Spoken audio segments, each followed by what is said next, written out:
안녕하십니까. 2017년 3월 고1 학력평가 20번부터 23번 문제 해설하겠습니다. 자, 보시면 경제지문이고 어려워했던 학생들이 많이 있다. 특히 마지막 문제 23번 문제 같은 경우는 오답률이 높았던 그런 지문이다. 이렇게 생각하시고, 항상 지금 독서를 강조하고 있는데요. 이렇게 청소년들을 위한 경제학 서적이 많습니다. 그런 책들의 어떤 독서를 권하는데, 난 힘들다, 이런 학생들한테 만화책 권합니다. 길버 출판사에서 나온 책입니다. 만화 경제학 강의 써드릴게요. 만화 경제학 강의, 그리고 만화 경제학 상식 권합니다. 죄송합니다. 경제 상식 사전입니다.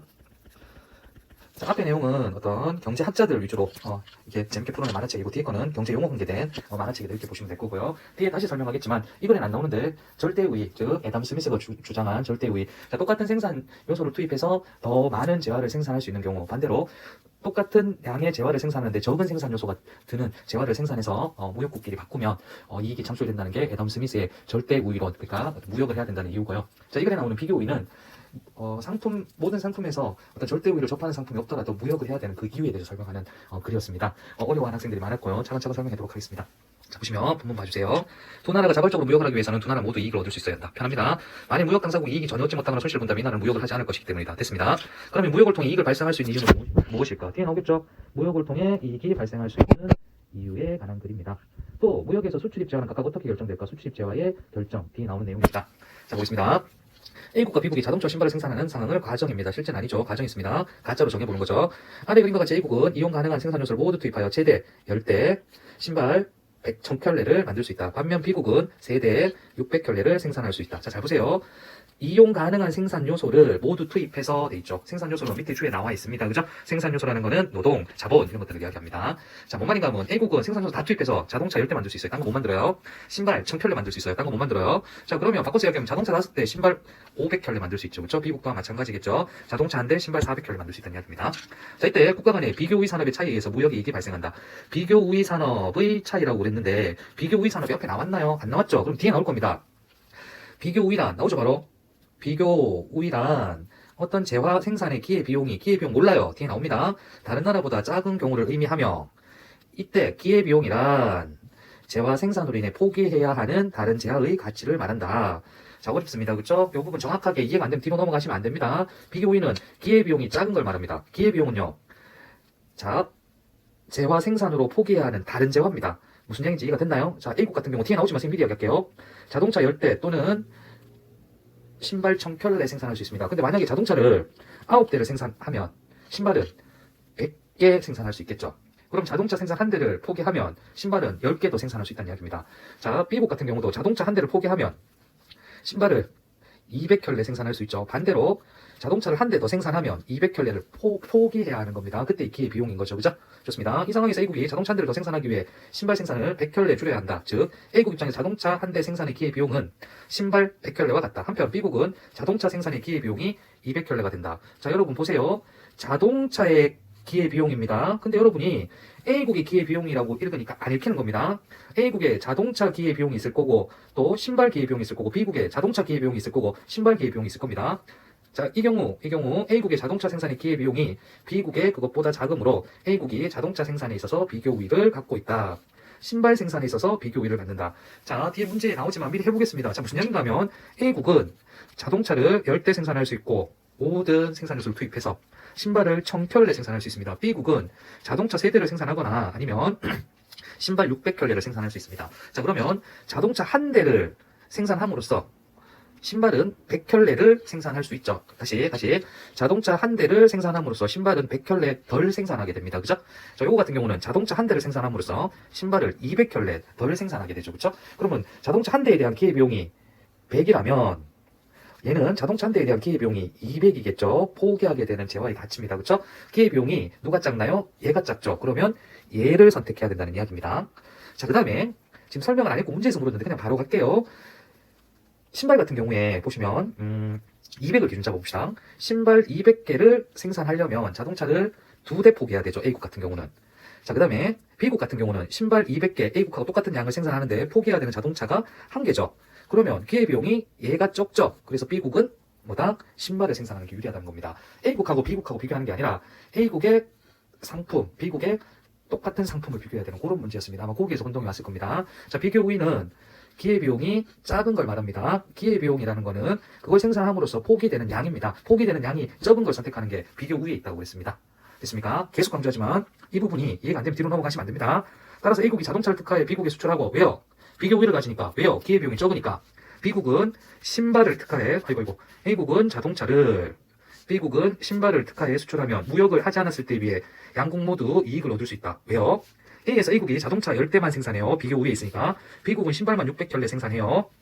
자, 무역을 하는데 A국이 자동차 2대를 수출하고 대신에 B국은 신발 300켤레를 수입한다면, B국으로부터 300켤레를 수입한다면 A국은 자동차 8대와 신발 200켤레 조합을 B국은 자동차 200대와 이 2대와 신발 300켤레를 소비할 수 있다. 즉 무역을 통해 양국은 생산할 수 없었던 재화량의 조합을 생산한 것 같은 효과를 받게 되어 무역을 통한 이익을 얻을 수 있다.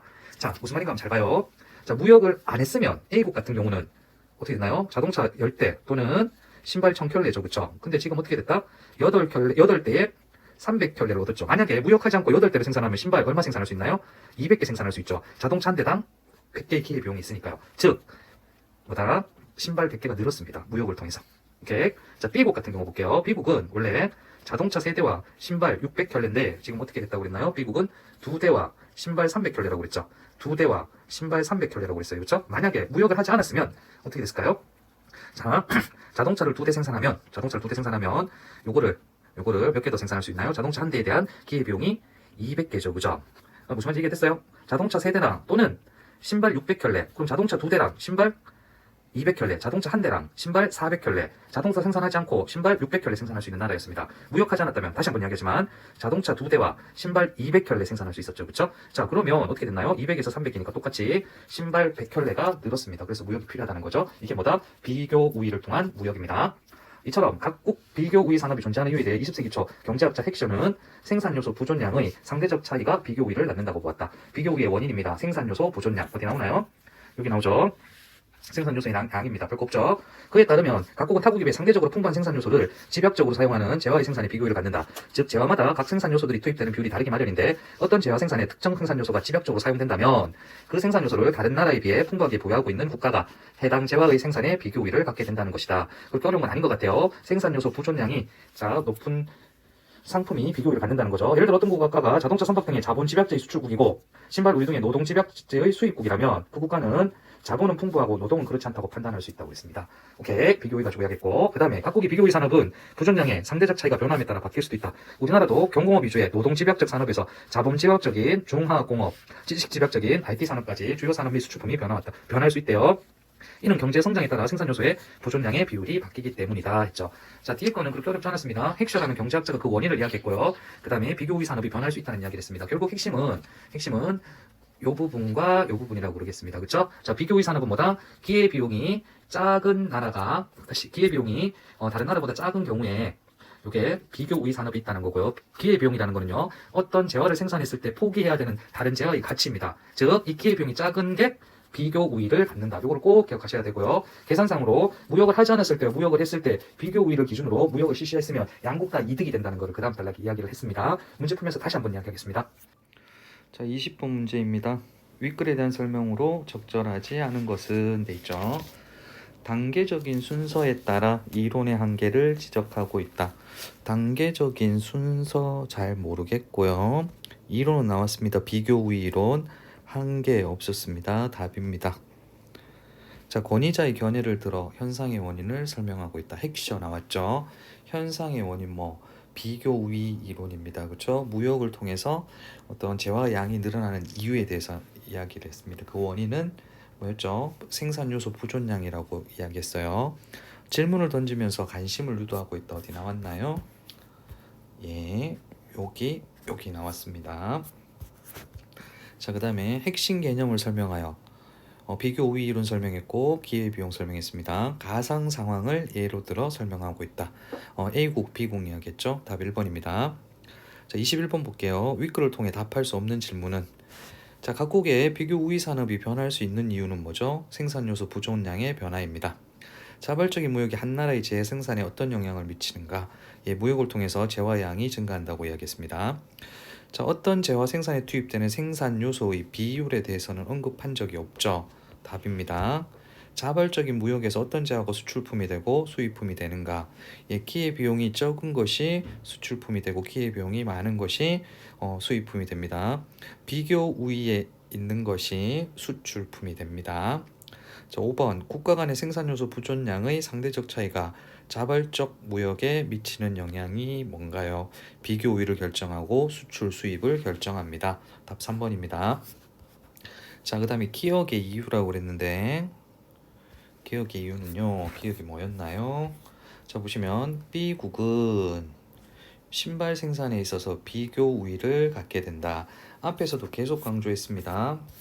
자, A라는 나라와 B라는 나라, 다른 나라에 같은 상품을 비교해야 됩니다. 비교 우위는 맞죠? 그래서 A국의 신발과 B국의 신발 혹은 A국의 자동차와 B국의 자동차를 비교해야 되겠죠? 답은 2번 되겠습니다. 자, 그 다음에 1번 같은 경우는 자, 신발과 신발 한 나라의 안에서 이야기했기 때문에 틀렸고요. 3번 같은 경우는 B국의 신발과 A국의 자동차를 비교했기 때문에 틀렸습니다. 자, 이용 가능한 생산 요소를 모두 투입했을 때 B국이 A국보다 신발 생산량이 더 커지기 때문이다. 자, 생산량 가지고 이야기하는 게 아니라 요거는 그 기회 비용을 따져봐야 되는 거죠, 그렇죠? 요거 앞에서 잠깐 이야기했는데 요건 절대 우위에 해당하는 겁니다. 애덤 스미스가 이야기한 거고요. 지금 우리가 이야기하는 거는 비교 우위를 이야기하는 겁니다. 그래서 아니에요. 그 다음에 B국의 자동차 생산량보다 신발 생산량이 더 커지기 때문이다. 이것도 절대 우위와 관계 있고 그 다음에 한 나라 안에서 일어나는 거기 때문에 비교 우위와는 거리가 있습니다. 답은 2번 되겠습니다. 자, 그 다음에 23번 보시면 틀린 학생이 많습니다. 자, 천천히 해볼게요. 윗글을 근거하여 포기 사항을 이해한 것으로 적절하지 않는 것은 했다. 그리밀 그리미는 1970년과 2017년에 생산 가능 곡선을 나타낸 것이다.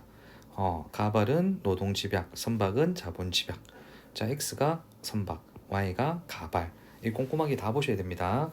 자, 이거 밑에다 한번 써볼게요. 문제하고 관계없이 우리 정확하게 이해하고 봅시다. 자, 1970년도 같은 경우는 갑국은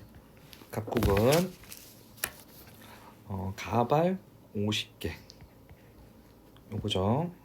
그 다음에 선박 4대, 을국은 100개 20개 있습니다. 자, 비교 우위는 어떻게 비교한다? 다른 나라의 같은 상품을 비교하라고 그랬죠. 먼저 선박부터 따져볼게요. 선박 같은 경우는 각국은 선박 한 대를 생산하는데 25대인가요? 힘들다. 25대가 아니죠. 12.5대다. 그죠? 예. 12.5대. 그 다음에 얘는요. 한 개에 5대 되겠습니다. 그죠? 자, 그 다음에 가발 같은 경우는 50개로 합시다. 50개. 똑같은 50개를 생산하는데 포기해야 되는 선박이 얘는 4대. 얘는 10대 되겠습니다. 그래서 기회비용이 적은 걸 선택해야 되겠죠, 그죠? 그래서 을국은 선박을, 그죠? 얘가 적죠. 갑국은 가발을 해야 된다는 거죠, 그죠? 됐습니다. 자, 그 다음에 2017년은 아이고 쓸데가 없는데 여기다 쓸게요. 2017년은 똑같이 한번 해볼게요.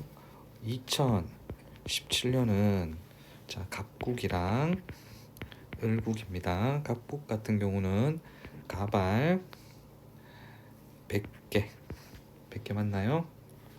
예. 그 다음에 30개죠. 30개. 그 다음에 을국은 150개. 그 다음에 25개. 150개. 그 다음에 25개. 그렇죠, 그렇죠? 예. 먼저 선박부터 따져볼게요. 선박 한 대 가지고 해볼게요. 이게 딱 떨어지게 보통 내는데 이 문제는 조금 특이합니다. 3.3333개를 생산할 수 있습니다. 가발. 그 다음에 을국은 선박 한 대를 생산하는데 6개 맞나요? 둘 다 6개인가요? 요거 30. 맞죠? 예, 좋습니다. 그 다음에 가발 해볼게요. 가발은 우리 50개씩 해봅시다. 똑같이 50이면 자 자동차 몇 대인가요? 15대. 자동차가 아니고 선박입니다. 15대 되겠고 얘는 자 25 나누기 3 해야 됩니다. 그죠? 예, 그러면 3, 8에 24, 8.3333 되겠습니다. 그죠? 예, 요래요. 자, 그럼 얘도 똑같이 누구를 생산해야 됩니까? 자, 보시면 기회비용이 적은 걸 생산해야 되겠죠. 그쵸? 이번에는 각국이 선박을, 자, 을국이 가발을 생산하는 게 비교 우위 이론에 적합한 무역이 되겠습니다. 자, 그래서 하나하나 따져볼게요. 사실 풀 때 이런 것까지 할 필요 없는데 지금 공부하는 거니까 이렇게 쓴 거예요. 자, 70년대 선박 2척을 더 생산하기 위해서는 25개 맞죠? 예, 4척이나 50척이니까 절반 25개. 오케이. 자, 70년대 각국은 을국에 비해 자본보다는 노동이, 즉 가발을 생산했다 찾으면 되겠죠. 그쵸? 70년대는 가발 생산했어요. 그쵸? 2017년에 가면서 생산 요소 부존량이 변했겠죠. 그죠? 좋습니다. 그 다음에 3번 2017년 선박 생산의 기회 비용이 을국이 각국에 비해 2배 이상 클 것이다. 볼까요? 자, 각국은 얼마였나요? 각국은 3.33이고 을국은 6이죠. 2배 이상은 아닙니다. 그렇죠? 2배 이상은 6.6666 이상이어야 됩니다. 그죠? 예, 그래서 답은 3번이에요. 자, 4번 을국은 2017년입니다. 요거 보셔야 되겠죠? 노동 부존 비율이 상대적으로 클 것이다 했는데 을국이 가발을 생산했기 때문에 맞죠? 자, 그 다음에 요 문제 2017년 각국이 을국에 선박 한 척을 수출하고 을국으로부터 가발 4개를 수입한다면 각국이 소비할 수 있는 재화량은 늘어날 것이다. 당연히 늘어나겠죠. 그래도 이거 해봅시다. 어떻게 푸시냐면요. 자, 각국은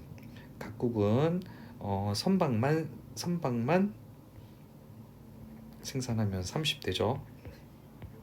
각국 선박. 그 다음에 을국은 가발 몇 개입니까? 150개를 생산했어요. 그죠? 그래서 선박 한 대를 수출을 했어요. 그죠? 그러면 선박이 29대 남겠죠. 가발이 4개 수입됐어요. 그죠? 자, 만약에 이 나라에서 무역을 안 하고 선박을 29대를 생산했다면 가발은 3.33333개를 생산할 수 있었겠죠. 그래서 3.3333에서 4로 증가했습니다. 이것도 맞는 이야기죠. 정답은 3번이었습니다. 자, 그래서 이런 문제들 여러분이 좀 많이 풀어봐야 되겠고요. 그 다음에 글도 경제 관계된 글들 많이 읽으라고 선생님 이야기했습니다. 그 다음에 기회비용이라든지 비교우위라든지 이 글에는 안 나왔지만 절대우위, 다시 한번 이야기하자면 애덤 스미스가 이야기한 절대우위, 그 다음에 요거는 어떤 리카도의 이론인데 이런 것들도 배경 지식으로 가져가시고 오늘 공부한 기회비용 굉장히 중요하니까 여러분 꼭 알아두셔야 되겠습니다. 예, 감사합니다.